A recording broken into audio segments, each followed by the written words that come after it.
You're getting ready to film and you realize, oh crap, I forgot my tripod. But then you go to grab your gimbal and you realize, ah crap, I loaded too much crap on it and now it won't work because I didn't rebalance it like a goofball, which I can clearly say I've never done.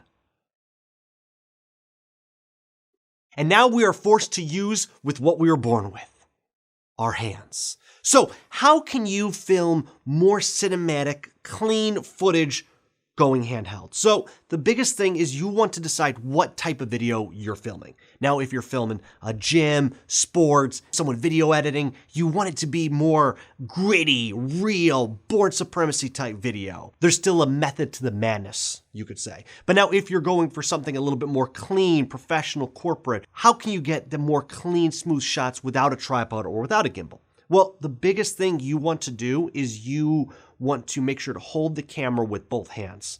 If you're using a phone, camera, whatever, you want to make sure holding both hands gives 2 points of contact, which is going to help stabilize your footage a lot more. That way, one side isn't a little bit, you're leaning maybe a little bit more this way, leaning a little bit more that way. Holding it both ways will be able to help you keep it a little bit more steady. Now, when you're holding the camera, you're obviously going to be trying to look at the viewfinder to see, okay, what am I filming? What am I filming? Well, the farther you have your camera out, the more it's going to shake. Think about if you're at the gym and you're doing lateral raises, not lateral raises, frontal raises. I don't know if that's the right word it's called, but it doesn't matter. This isn't a gym video. This is a video.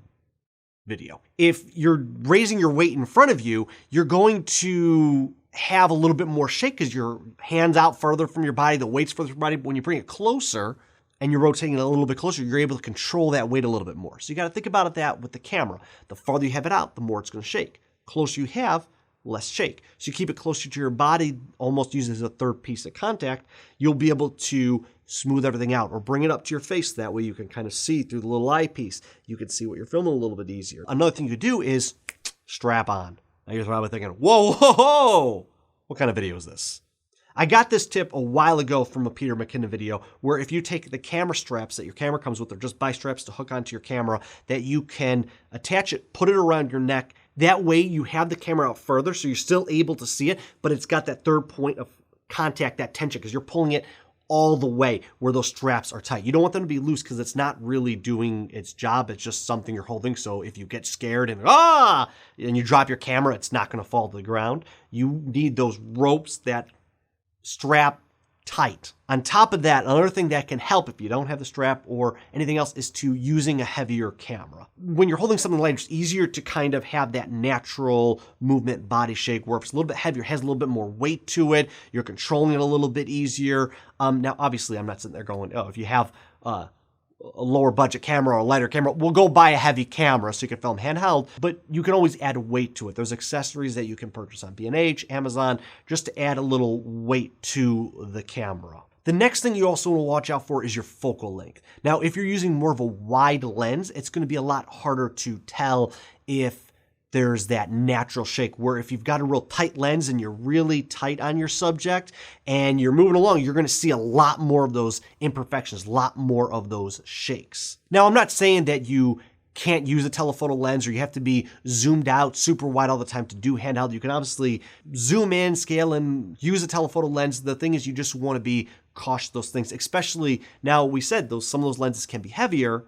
And we said heaviness is good, but sometimes heaviness can also be a negative as well, depending how long you're filming. If you're holding that camera straight for 5, 10, 15, 20, 30 minutes, that weight's going to really start to affect you and you're going to start drooping a little bit more and dropping the camera. And it's going to have that natural more shake to it. So you want to try to keep in mind of how long you're filming something for a stretch. If you're just grabbing, hey, I'm grabbing a quick shot of 15 seconds here, we're going to do a pan, perfect cut. Okay, now what's the next shot? Okay, perfect, let's do this. It's a little bit easier to maintain that energy. But if you're holding that camera for that whole 15, 20, 30 minutes, you're going to get tired because everybody gets tired eventually.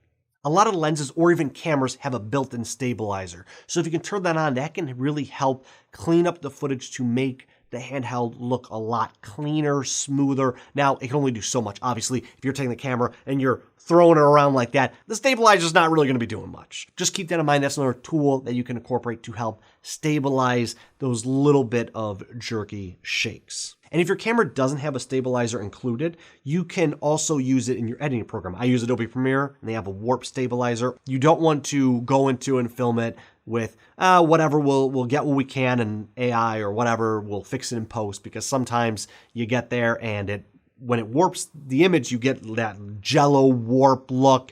So you want to try to get it as best in camera as possible and then fix those tiny imperfections in post. Now, a lot of these tips really work well if you're just standing still and maybe panning along with somebody, tilting up and down. But now what if you need to get a little movement? That gets a little bit trickier. Now, something you may have seen with other videos of people talking about gimbals is, even though the electronic gimbals are a lot better, and I can give it to my wife and she can get pretty smooth footage, you still need to walk a certain way, because there's those natural shakes you have when you take a step, that your hand just kind of shakes, and that's going to shake the camera. So you need to walk a little bit smoother, more, I think a lot of people say like duck-like. Slowly, and you kind of have to find a center of balance of what you're focusing on, because naturally, you walk and you're going up, down a step, you could have a little bit more movement. So I usually like to try not to follow somebody handheld for a long distance, just because there is those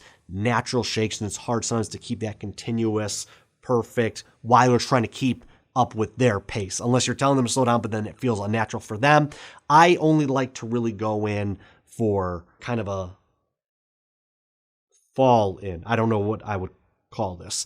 Lean in. Now, I usually like to just go for a step or two, or I like to lean in to give a little bit of that movement. Now, when you're leaning in, you just kind of have to try to think to yourself, because you can, when you're stepping in, like I said, you have that natural step where you kind of step up and you don't want your camera to go up. Or if you're leaning in, you kind of are leaning down. You don't want your camera to keep pointing down and go with you, depending on what you're filming.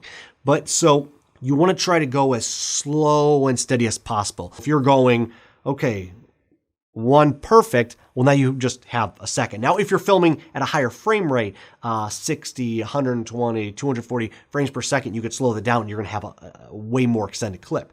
But if you're not, you're in a little bit of trouble, because now you'll have 1 second of B-roll or 1 second shot, and then you're going to go into your shake. So try to think that, where I like to sometimes count them ahead. If I'm going in, I go 1, 2, 3, 4, and try my best to hit that 2, 5 seconds, so that way I can have a longer shot to use, so that way it's not just a 1 second jarring clip. And again, if you are filming at 60 frames per second, you could slow that down and double that clip length to give you a little bit more flexibility to use. So those are some tips that I have for helping you create a higher quality handheld look. If you got any questions or comments, leave them down below, and we'll see you next time.